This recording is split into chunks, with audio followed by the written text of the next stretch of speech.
ప్రస్తుతం ఉన్న పరిస్థితి మొన్న 5 సీట్లు దాదాపు బీసీలకు ఇచ్చారు. అంతవరకు అయితే అది స్పష్టంగా కనిపిస్తూ ఉంది. కానీ ప్రజెంట్ ఉన్నటువంటి పరిస్థితుల్లో కేసీఆర్ను 10 ఏళ్ల కాలం పాటు వదిలేసి నీ దున్నుకోపు అని వదిలేసినట్టుగా భారతీయ జనతా పార్టీ నరేంద్ర మోడీ వ్యవహరించినట్టుగా, లేకపోతే ఖజానాలు ఖాళీ కాకపోతుండే ఈ ఆయన చేసిన ప్రతి అప్పుకు కేంద్రం నుంచి సహకారం ఉందనేది కూడా మీకు తెలుసు, నాకు తెలుసు. ఒకటి చెప్పనా, మళ్ళీ చెప్తుంది టెక్నికల్ ఇష్యూస్. రాష్ట్ర ప్రభుత్వంలో జరిగేటువంటి ఈ లా అండ్ ఆర్డర్ అనేది ఏ ప్రభుత్వం ఎక్కడ కూడా తీసుకో. ఫర్ ఎగ్జాంపుల్ వెస్ట్ బెంగాల్ తీసుకో. వెస్ట్ బెంగాల్లో ఉన్నటువంటి లా అండ్ ఆర్డర్ ప్రాబ్లము, మన ఏదో ఇన్సిడెంట్ జరిగింది, ఉమెన్స్ బాగా రేప్ చేశారు, అది చేశారు అని సిబిఐ హైకోర్టు ఇన్వాల్వ్ అయ్యి డైరెక్ట్లీ చేస్తే తప్పితే వాళ్ళు ఇంటర్ఫియర్ కాలేకపోయారు. మోడీ గారు ఈవెన్ అమిత్ షా గారు పోతే కూడా రోడ్లు అట్టుకొని చైర్లు వేసి అడ్డం వేసేసి చేస్తే కూడా ఏం చేయలేకపోయారు. ఒక విషయం అంటే మొయినాబాద్ ఫామ్ హౌస్ కేసులో ఈడీ కూడా ఎంటర్ అయింది. ఏమైంది ఇష్యూ? ఏమైంది? ఇక్కడ తెలంగాణ రాష్ట్ర పోలీసు విషయం ఏంటంటే కోట్ల రూపాయలు చేతులు మారుతా ఉన్నాయండి. 50 లక్షలు దాటితే ఈడీ ఎంటర్ అవుతుంది. 50 రూపాయలు కూడా దొరకలే కదా అక్కడ. మరి అది డ్రామా అన్నట్టే కదా. కేసీఆర్ ఆడిన మునుగోడు ఎన్నికల కొరకు ఆడిన డ్రామా. నలుగురిని లిల్లిపుట్లను పెట్టిండు, డ్రామా ఆడిండు, స్క్రీన్ వేసిండు. ఇక దానివల్ల కొంత మునుగోడుకు లబ్ధి అయింది.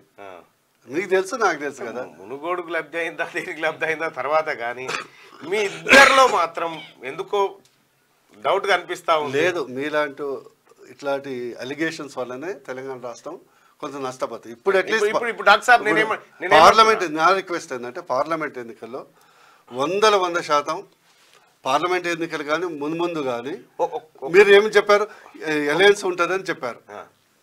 స్పష్టంగా చెప్పాడు మా బండి సంజయ్ కానీ మిగతా నాయకులు కానీ, చెప్పుతో కొట్టుకొని ఎవరన్నా అంటే అన్నారు. ఒకవేళ అలాంటిది ఉంటే మేమైతే మా చెప్పుతో కొట్టుకుంటామని అన్నారు. అంతకంటే స్పష్టంగా ఏం చెప్తాను. మీరు ఏంటంటే ఇక్కడ కాంగ్రెస్ పార్టీ, మీరంటే నువ్వు కాదు. నేనేమన్నా డాక్టర్ సాబ్, అది నా అభిప్రాయం కాదు, ప్రజలది. ప్రజల్ని అడుగుదాం. అడిగినా కూడా నేను చెప్తున్నా, ఎప్పుడైనా కూడా మీడియా అనేది ప్రజల్ని మోటివేట్ చేస్తుంది. మోటివేషన్ అంటే లేదు, మీరు ఇప్పుడే అన్నారు ప్రజలు తెలివి కల్ల వాళ్ళు, ఎవరికి ఓటేయాలో తెలిసిన వాళ్ళు. నేను చెప్తున్నా కదా, ఈరోజు కాంగ్రెస్ గెలవటానికి కొన్ని పత్రికలు, కొంత మీడియా ప్రజల్ని నమ్మే విధంగా చేయటం చాలా అయింది. కానీ మీకు 6 నెలల తర్వాత సినిమా కనిపిస్తుంది. ఎందుకంటే కనిపిస్తుంది అంటే ఇక్కడ హామీలు అమలు చేయరు.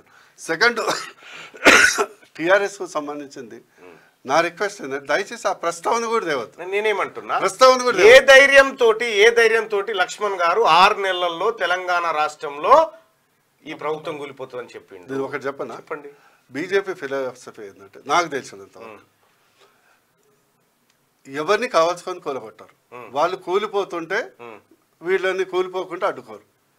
Same thing any state you take it. చాలా టెక్నికల్ గా మంచిగా ఏది మీరు చెప్పే పదము అద్దుతలేదు, ఖచ్చితంగా అద్దుతుంది. విషయం ఏంటంటే ఏ ధైర్యంతో మీ దగ్గర ఉన్న 8 సీట్లు ఎవరిని కలుపుకొని కూలకూడదామని ఆలోచన. మేము వచ్చేది మా టార్గెట్ ఒకటే, మా అధిష్టానం కానీ నాలాంటి వాడు టార్గెట్ ఒకటే. నెక్స్ట్ వచ్చే అసెంబ్లీ ఎన్నికల్లో ప్రజలు ఎట్లా కాంగ్రెస్ వ్యతిరేకిస్తాం. కేసీఆర్ గారి మీద ఎలాంటి సానుభూతి ఇప్పటి వరకు లేదు. వాళ్ళలో ఏ మార్పు కనిపించినట్లు నాకైతే అనిపించట్లేదు. అవునా కదా? అంటే మార్పు రాదు కూడా. ప్రజలు కూడా వాళ్ళని మళ్ళీ ఆహ్వానించారు, పోయిందని మళ్ళీ తీసుకోరు. మా యొక్క ప్రణాళిక ఏంటంటే నెక్స్ట్ అసెంబ్లీలో అత్యధిక సీట్లు గెలిచి గవర్నమెంట్ తేవాలనేది తప్పితే ఈ గవర్నమెంట్ ఎప్పుడు ఉంటుంది అందరి దేశంలో 1 ఎలక్షన్ 1 నేషన్ హోప్ఫుల్లీ ఉంటే అప్పటి వరకు ఉంటుంది. నేనేమంటున్నాను, ఇప్పుడు 6 నెలల్లో ఈ డబుల్ ఇంజన్ సర్కార్ రాబోతా ఉంది అని అంటే మీ ఇంజన్ ఇడ లేనేలేదు కదా. డబుల్ ఇంజన్ సర్కార్ కాదు, డబుల్ గ్రోత్ సర్కారు. ఎంపీలు మీరు గెలిపిస్తే లక్ష్మణ్ గారి వ్యాఖ్యలు మీరు ఖండిస్తున్నారు. నేను ఖండిస్తాను. ఎందుకు ఖండిస్తారు? 6 నెలల్లో వస్తుందని ఎట్లా చెప్తారు మీరు? అరే ఒకటి, మా గవర్నమెంట్ వస్తుందని మేము చెప్పలే. కాంగ్రెస్ గవర్నమెంట్ వస్తుందా? మీ మిత్రుడు కేసీఆర్ లేదా వచ్చి ఉంటే కదా. దీని తర్వాత ఎవరెంత షేర్లు పెంచుకుంటారో, ఇటు కాంగ్రెస్ నోరు వేసుకొని రేవంత్ రెడ్డి ఆల్రెడీ 15 మందికి ఆయన టార్గెట్ పెట్టుకొని కూర్చొని వాళ్ళు చెల్లా చెదురు అవుతారు. ఈ పార్లమెంట్ ఎలక్షన్ కాదు. కానీ కేసీఆర్ ఏ ఒక్క రోజు కూడా భారతీయ జనతా పార్టీకి సంబంధించినటువంటి ఏ ఒక్క ఎమ్మెల్యేని తీసుకోలేదు. తీసుకోవటానికి అవకాశమే లేదు కదా. ఎందుకు?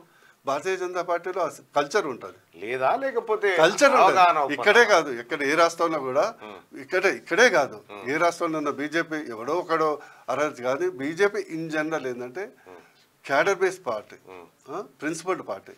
నిజంగా ఇక్కడ ఎమ్మెల్యే పోతే వాడు సోషల్ అవుట్కాస్ట్ అవుతాడు, సోషల్ అవుట్కాస్ట్ అవుతాడు. అందుకొరకు ఏ ధైర్యం ఎవడు కూడా మనసులో ఉందా అంతో ఇంతో ఆ ధైర్యం కూడా చేయడు.